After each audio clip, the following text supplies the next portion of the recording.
Salam damai sejahtera untuk Anda semua yang di House for All Nation di Calgary.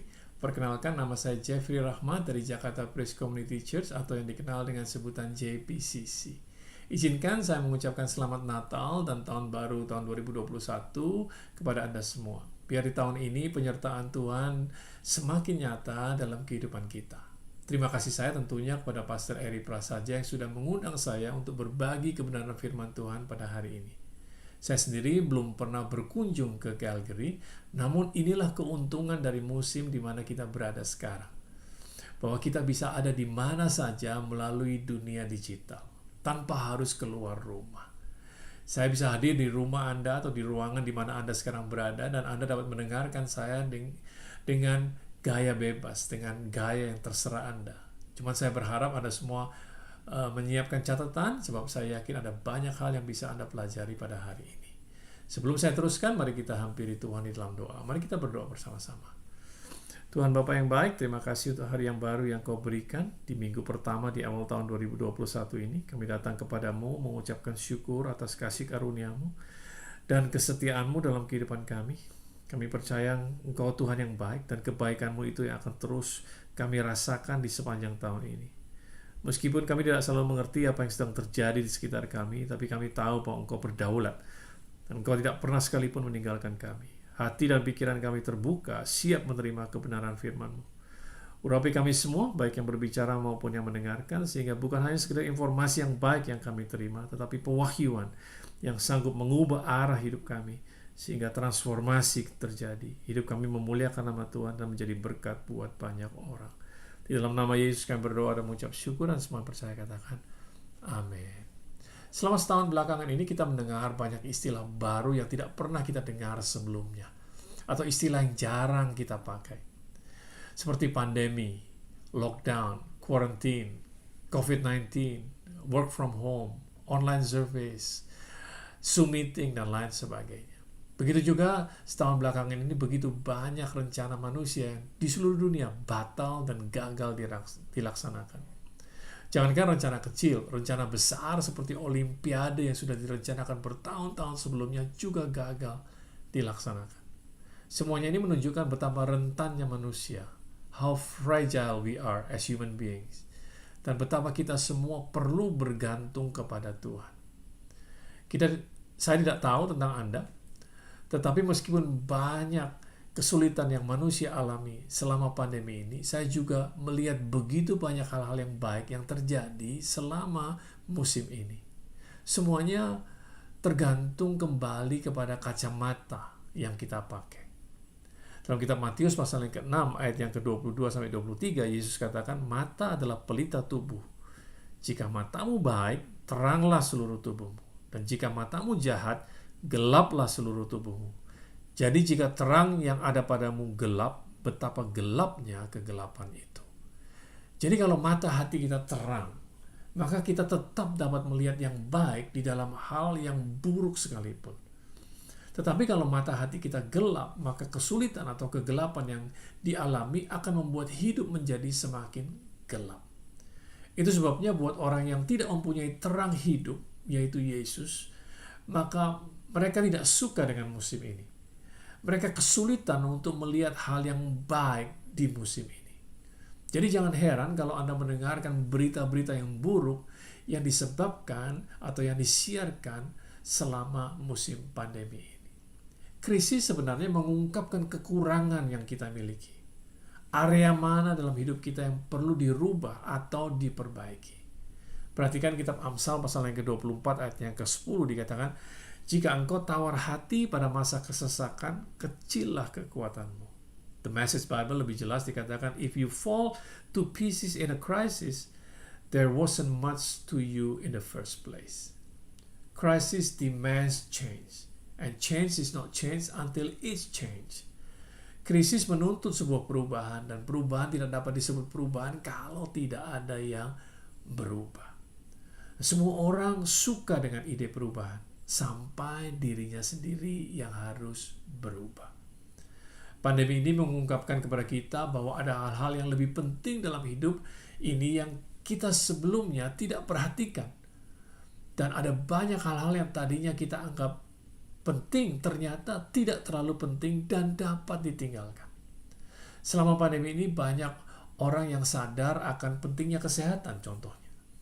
Kesadaran itu membuat atau kemudian menyebabkan mereka mulai melakukan adjustment dengan mulai rajin berolahraga.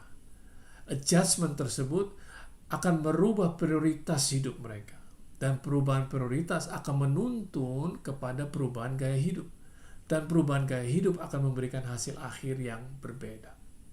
Akibatnya, selama sudah hampir setahun di masa pandemi, banyak orang yang mendapati tubuhnya semakin sehat. Mereka semakin fit, berat badannya turun, dan imun sistem mereka naik. Mereka-mereka inilah yang dapat mengambil keuntungan dan bersyukur dengan adanya pandemi. Sebab kalau tidak, mereka malas untuk berolahraga. Pandemi ini juga mengungkapkan betapa banyaknya orang yang lupa mengerjakan pekerjaan rumah mereka. Karena mereka terlalu sibuk mengerjakan pekerjaan yang di luar rumah. Apa yang saya maksud dengan pekerjaan di dalam rumah? Membangun hubungan yang mesra dengan pasangan hidup. Membangun hubungan yang intim. Membangun komunikasi yang baik dengan anak-anak atau dengan orang tua yang mungkin tinggal bersama di rumah. Itu sebabnya begitu lockdown terjadi, saya tidak tahu apakah Anda juga mengalami lockdown di Calgary, atau pada saat kita diminta untuk work from home, atau pada saat anak-anak online school di rumah, maka langsung terjadi friksi, terjadi ketegangan, dan sering terjadi pertengkaran di rumah. Dan tidak heran kalau angka perceraian cenderung meninggi selama pandemi ini. Have you done your homework? Belum lagi di area finance. Meskipun orang Kristen senang sekali dengan kisah Yusuf yang ada di kitab Kejadian, bagaimana Tuhan membawa hidupnya dari lubang sumur sampai Yusuf menjadi Perdana Menteri di zaman Fir'aun. Tetapi tidak banyak yang mencontoh apa yang dilakukan Yusuf dengan menyisihkan 20% dari hasil lumbung mereka di masa kelimpahan. Inilah yang menyebabkan Yusuf menjadi sangat berkuasa pada 7 tahun masa kelaparan. Sehingga seluruh dunia dikatakan datang kepadanya untuk membeli gandum. Banyak orang Kristen bahkan juga banyak gereja yang mengalami kesulitan keuangan karena mereka sama sekali tidak mempunyai margin dalam keuangan mereka. Karena tidak mempunyai sistem manajemen keuangan yang baik dan cenderung menghamburkan berkat yang Tuhan sudah beri. Pandemi mengungkapkan kepada kita semua pentingnya untuk kita mempunyai margin. Karena hanya mereka yang mempunyai margin yang akan tetap bertahan dan menang di musim yang sulit. Pandemi ini juga menyatakan bahwa cara yang lama yang sudah tidak lagi efektif bisa ditinggalkan dan tidak perlu untuk terus dipertahankan. Contohnya, diperlukan pandemi untuk memensiunkan kantong kolektor. Pada saat dunia sudah memakai digital transfer payment dan lain sebagainya, gereja masih setia dengan mengedarkan kantong kolektor. Begitu harus online service, baru gereja pada sibuk beralih kepada digital payment system. Online service adalah salah satu pilihan yang terbuka untuk gereja masa depan. Gara-gara online service, banyak orang dapat menikmati firman Tuhan tanpa batas waktu dan lokasi. Meskipun pada saat pandemi selesai nantinya, kita tentu tetap akan bertemu dalam persekutuan dengan orang-orang percaya. Namun kita semua sadar bahwa gereja yang sesungguhnya bukanlah gedung. Jadi identitas kita sebagai gereja tidak terkait dengan gedung yang kita pakai. Coba pikirkan, ada berapa banyak gedung gereja yang dipunyai oleh orang-orang percaya pada zaman Kisah Para Rasul? Ada orang-orang yang bertanya kepada saya, kapan gereja buka? Saya jawab, gereja tidak pernah tutup. Hanya gedungnya saja yang tutup. Namun semua pelayanan kita tetap berjalan seperti biasa. Meskipun caranya ada yang berubah. Dari sejak awal pandemi saya katakan discipleship harus jalan terus. Malah semakin banyak orang yang dimuridkan secara online selama pandemi ini. So we need to be the church and not just playing church. Yang berikutnya, pandemi juga mengungkapkan bahwa banyak orang percaya yang imannya ternyata hanya iman kerumunan alias iman nebeng. Ya. Mereka pikir mereka punya iman yang kuat. Padahal tidak.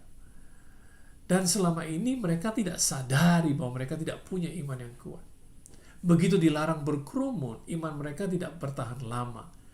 Ada yang langsung padam. Karena ternyata selama ini mereka excited dengan pengalaman orang lain berjalan bersama dengan Tuhan, tetapi mereka sendiri tidak mengembangkan hubungan yang pribadi dengan Tuhan. Mereka tidak mempunyai pengalaman sendiri, genuine experience with God. Ya, sama seperti orang-orang yang sok jago karena mereka sering berkumpul dengan para jagoan. Begitu mereka sendirian, mereka sama sekali tidak mempunyai nyali. Atau iman mereka adalah iman transaksional. Mereka mengikut Tuhan karena apa yang mereka bisa dapatkan dari Tuhan. Jadi semacam transaksi bisnis. Mereka hitung-hitungan sama Tuhan. Beberapa minggu yang lalu saya mendengarkan komplain seorang wanita yang berkata, saya sudah memberikan persembahan selama ini. Kok saya tidak terima 30 kali lipat? Kok saya tidak terima 60 kali lipat atau 100 kali lipat? Dasar hubungannya dengan Tuhan adalah untuk mencari keuntungan pribadi. Bukan kasih kepada Tuhan. Bayangkan kalau hubungan suami istri adalah hubungan yang transaksional. Suami katakan kepada istrinya, saya sudah pijitin kamu 10 kali, kamu baru sekali. Berarti kamu utang 9 pijitan sama saya. Terus dibalas sama istrinya, saya sudah masakin kamu ratusan kali, kamu belum pernah sama sekali masak buat saya. Kamu utang banyak. Saya yakin kalau mereka hidup seperti itu, mereka tidak dapat menikmati pernikahan mereka, bahkan saya ragukan pernikahan mereka bisa dipertahankan. Penting untuk mengembangkan iman personal yang didasari oleh kasih kepada Tuhan. Untuk membangun kebiasaan, atau bisa dimulai dengan membangun kebiasaan membaca firman Tuhan. Seperti layaknya membaca surat orang yang mengasihi kita. Kita perlu mengambil waktu untuk bersekutu dan belajar, serta mendengarkan dan taat akan suara Roh Kudus. Pada waktu pandemi atau quarantine, di mana kita tidak dapat berkumpul dengan teman-teman seiman seperti biasanya, maka Tuhanlah yang menjadi tempat curahan hati satu-satunya. Dan Tuhanlah yang menjadi teman kita yang sesungguhnya. Mengapa sih kita perlu mengembangkan iman yang personal? Karena ada kalanya dalam hidup ini kita harus berjuang sendiri. We have to fight our battle alone. Seperti Maria, Ibu Yesus. Bayangkan, belum ada orang yang mengalami seperti apa yang Maria alami sebelumnya. Dan tidak ada lagi wanita yang mengalami apa yang dia alami. Yaitu mengandung karena dinaungi Roh Kudus. Dan bukan karena hasil berhubungan intim. Dapatkah Anda membayangkan betapa sulitnya pergumulan dari seorang Maria yang notabene masih sangat muda, yang masih perawan? Kepada siapa Maria dapat menceritakan apa yang terjadi padanya? Siapa yang mau begitu saja percaya kepada ceritanya? Jangankan bicara mengenai kehamilan karena Roh Kudus, cerita bahwa ada malaikat yang bernama Gabriel datang mengunjungi dia pun bukan hal yang mudah. Karena siapa yang pernah dikunjungi oleh malaikat? Meskipun kita tahu bahwa Zakaria, suami Elisabeth yang masih ada hubungan relatif dengan Maria, juga dihubungi atau dikunjungi oleh malaikat Gabriel 6 bulan sebelum Maria. Namun Zakaria menjadi bisu setelah itu. So in other words, Maria harus bertempur sendirian. She had to fight her battle alone. Sama seperti seorang atlet olahraga. Selama persiapan pertandingan, dirinya selalu dibantu dan dikelilingi oleh orang-orang yang support dia. Ada pelatih teknik, ada pelatih fisik, ada sparring partner, ada ahli gizi, ada masseur, tukang pijat, dan lain sebagainya. Namun pada hari di mana dia harus bertanding, maka semua yang support dia tidak boleh ikut masuk ke gelanggang pertandingan atau masuk ke dalam ring. He has to fight his battle alone. Nah, kalau kita punya pengalaman bersama dengan Tuhan secara pribadi dan iman kita bukan iman kerumunan, maka kita tahu bahwa meskipun tidak ada yang menemani kita dalam menghadapi pergumulan kita, namun Tuhan ada di pihak kita dan Tuhan tidak pernah meninggalkan kita. Ada banyak orang Kristen yang tidak dapat menang dalam menghadapi persoalan pribadinya di musim pandemi ini karena ternyata imannya adalah iman kerumunan, bukan iman personal. Di awal pandemi ini saya berulang kali menasihatkan teman-teman dan juga jemaat JPCC untuk memanfaatkan waktu yang jarang ada ini untuk membangun hubungan bersama dengan Tuhan. Karena kapan lagi kita punya waktu di mana kita bisa sendirian dan tidak berada di dalam keramaian. Dalam keramaian kita sulit mendengarkan suara orang yang berbicara kepada kita. Namun dalam keadaan sepi, suara orang yang berbicara dengan kita dapat kita dengar dengan jelas.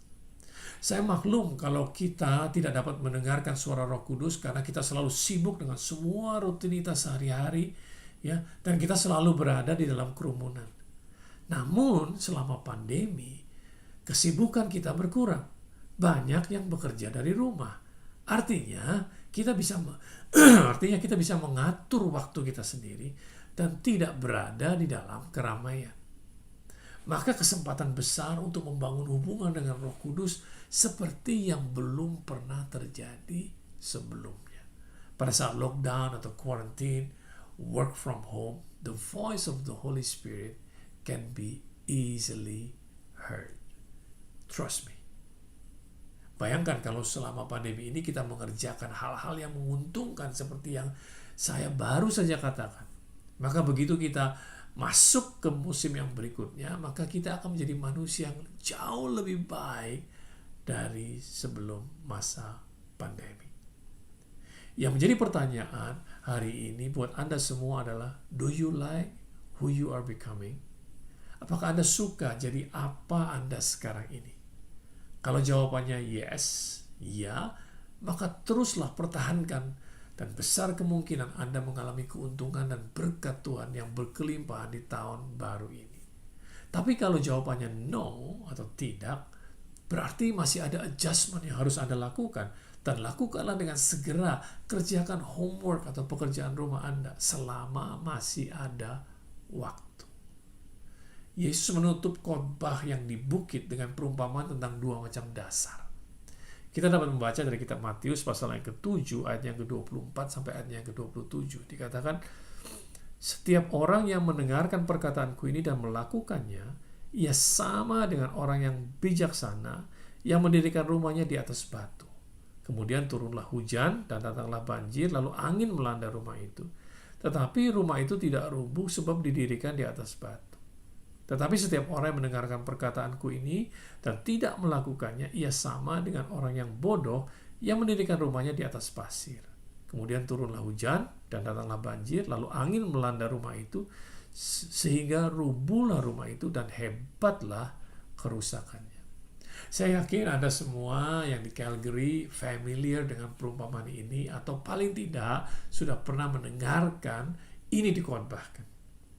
Tapi jujur, berapa banyak yang mengaplikasikannya dalam kehidupan? Sebab kalau kita sudah mengaplikasikannya, maka musim pandemi ini tidak akan menggoyahkan apa yang sudah Anda bangun. Baik itu keluarga, pekerjaan, bisnis, maupun pelayanan. Kerusakan yang terjadi di perumpamaan ini lebih disebabkan oleh dasar yang tidak kuat, bukan oleh kekuatan yang datangnya dari luar seperti angin, hujan, ataupun banjir. Seperti yang sudah saya katakan tadi di awal, bahwa kesulitan atau krisis datang hanya untuk mengungkapkan di mana kelemahan yang kita punya. Dasar bicara mengenai iman. Iman adalah fondasi. Ibrani pasal yang ke-11 ayat yang pertama katakan, iman adalah dasar dari segala sesuatu yang kita harapkan dan bukti dari segala sesuatu yang tidak kita lihat. Angin sering diartikan dengan badai atau krisis. Hujan sering diartikan dengan berkat. Sedangkan banjir itu adalah akibat daripada air hujan yang tidak tersalurkan. Jadi baik itu kesulitan maupun hidup penuh berkat atau sukses, ya berkat yang berkelimpahan, tidak seharusnya menggoyahkan kehidupan kita sebagai orang percaya. Kalau kita mendirikan hidup kita di atas batu karang yang teguh, yaitu Yesus dan kebenarannya. Angin, hujan, dan banjir tidak ada dalam kendali kita. Kita tidak tahu kapan mereka datang dan kapan mereka akan pergi. Pertanyaannya adalah, menjadi orang seperti apakah kita kalau semuanya sudah berlalu? Do we become a better person or a bitter person? Tugas dan tanggung jawab kita adalah apa yang ada di dalam kendali kita, yaitu untuk membangun kehidupan kita di atas batu, a solid foundation. Dimulai dari menyusun prioritas dengan benar. Prioritas itu datangnya dari value atau dari nilai. Apa sih nilai? Nilai adalah apa yang kita anggap penting, yang kita rela bayar harganya. Itulah nilai atau value. Dan seperti yang sudah saya katakan, dari susunan prioritaslah kita mendapatkan gaya hidup kita atau lifestyle. Rasul Paulus katakan dalam kitab Efesus pasalnya yang kelima, ayatnya yang ke-15 sampai 17, karena itu perhatikanlah dengan seksama bagaimana kamu hidup. Janganlah seperti orang bebal, tetapi seperti orang arif. Dan pergunakanlah waktu yang ada, karena hari-hari ini adalah jahat. Sebab itu janganlah kamu bodoh, tetapi usahakanlah supaya kamu mengerti kehendak Tuhan. Pergunakanlah waktu yang ada. Kata waktu di sini, di ayat ini diambil dari kata Yunani kairos. Ada dua kata yang dipakai untuk waktu atau zaman di dalam bahasa Yunani, yaitu kronos dan kairos. Kronos adalah waktu secara berurutan, atau dari situ kita dapatkan kata kronologis. Sedangkan kairos menggambarkan waktu yang spesifik, waktu yang terbatas, atau momen di mana sebuah peristiwa penting terjadi. Terutama buat mereka-mereka yang dapat mendeteksi waktu kairos itu dan take action. Maka waktu tersebut akan menghasilkan sesuatu yang luar biasa. Kronos lebih berbicara tentang kuantitas, sedangkan kairos bicara soal kualitas dari waktu. Kairos itu seperti momen di mana seseorang yang hendak pergi berburu mengambil keputusan untuk melesatkan anak panahnya atau menembak untuk mencapai target. Bayangkan, ya, setelah cukup lama menunggu di semak-semak, binatang buruannya muncul. Dia sudah lama melewati kronos. Tiba-tiba muncul binatang buruannya di depan mata. Nah, pada saat itu orang tersebut pindah dari kronos ke kairos moment. Waktu yang sangat terbatas yang dia punya untuk menembak, untuk melesatkan anak panahnya. Waktu yang dia sudah tunggu-tunggu. Nah, action yang dilakukan harus tepat. Karena kalau terlalu cepat bisa meleset, kalau terlalu lama menunggu, bisa saja binatang buruannya kemudian pergi dan menghilang. Habislah kronos moment yang dia punya. Dan dia harus menunggu kronos moment yang berikutnya, dan dia masuk kembali ke dalam, dia harus menunggu kairos moment yang berikutnya, dia masuk lagi ke dalam kronos moment. Nah, sebenarnya tidak sulit untuk mengenali waktu kairos. Mari kita lihat sebentar penggunaan kata kairos di lain kesempatan, supaya kita lebih mengerti. Nah, dalam kitab Lukas pasal yang ke-12 ayat yang ke-54 sampai ayat yang ke-56, Yesus berkata pula kepada orang banyak, apabila kamu melihat awan naik di sebelah barat, segera kamu berkata akan datang hujan.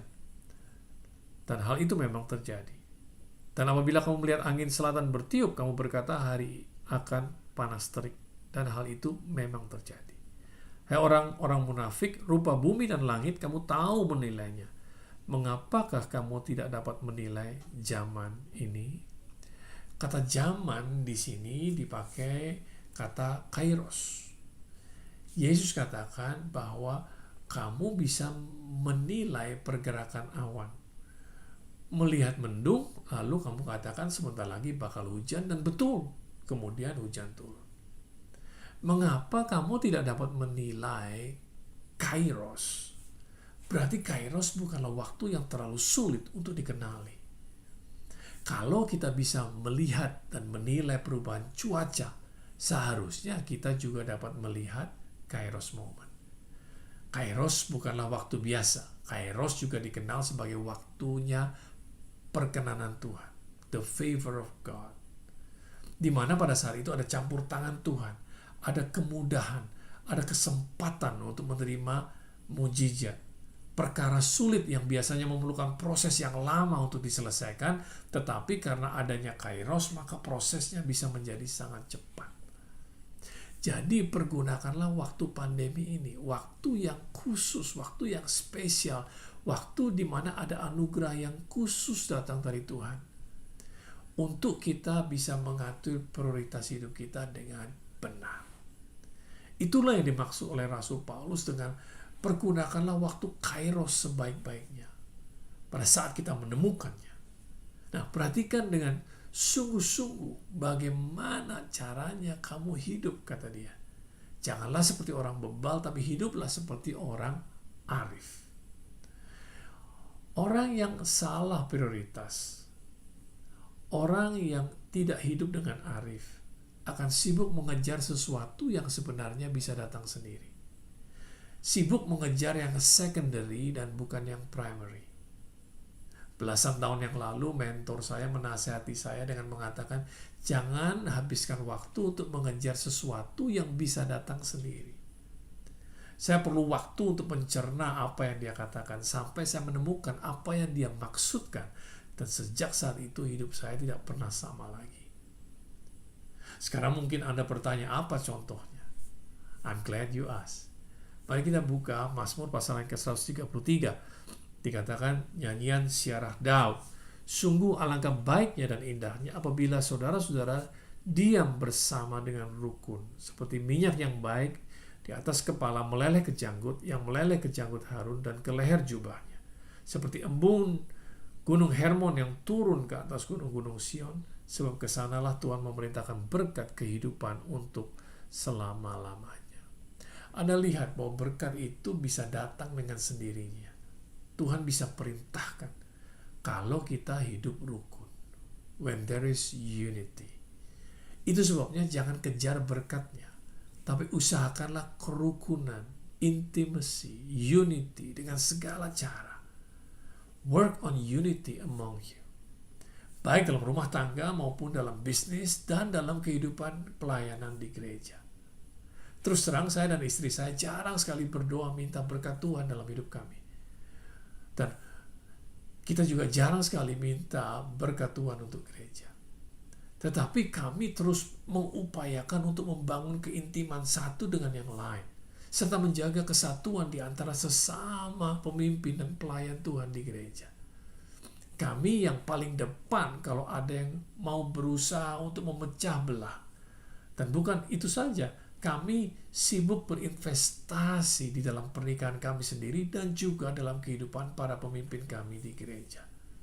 Sebab di mana kita berinvestasi menunjukkan bahwa di tempat itulah kita percaya adanya masa depan. Pada saat perpecahan terjadi, pada saat keintiman hilang, pada saat kerukunan tidak terjadi, pada saat divorce, maka yang hilang bukan hanya pasangan kita, tetapi juga berkat Tuhan yang tadinya bisa datang sendiri, sekarang kita harus cari atau harus dikejar. Nah, yang berikutnya, Yesus katakan dalam kitab Matius pasal yang ke-6 ayat yang ke-33, tetapi carilah dahulu, yang primary maksudnya, kerajaan Allah dan kebenarannya, maka semuanya itu akan ditambahkan kepadamu. Semuanya itu yang dimaksudkan oleh Yesus adalah apa yang kita makan, apa yang kita minum, dan pakaian yang akan kita pakai. Sebab itulah yang sedang dibahas di ayat-ayat sebelumnya. Artinya semua kebutuhan kita sehari-hari. Semuanya itu secondary. But we have to seek and do the primary thing, which is to seek His kingdom and its righteousness.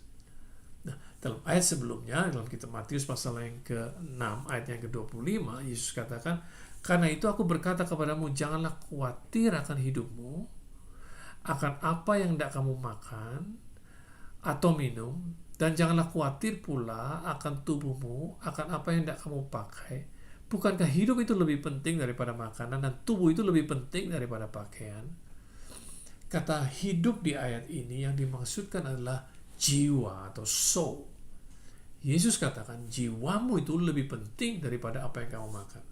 Dan tubuhmu atau kesehatanmu itu lebih penting daripada apa yang kamu pakai. Mengapa mental health issue menjadi problem yang sangat besar hari-hari ini? Karena manusia lebih sibuk memperhatikan apa yang kelihatan di luar dan tidak memperhatikan kesehatan dari jiwa mereka.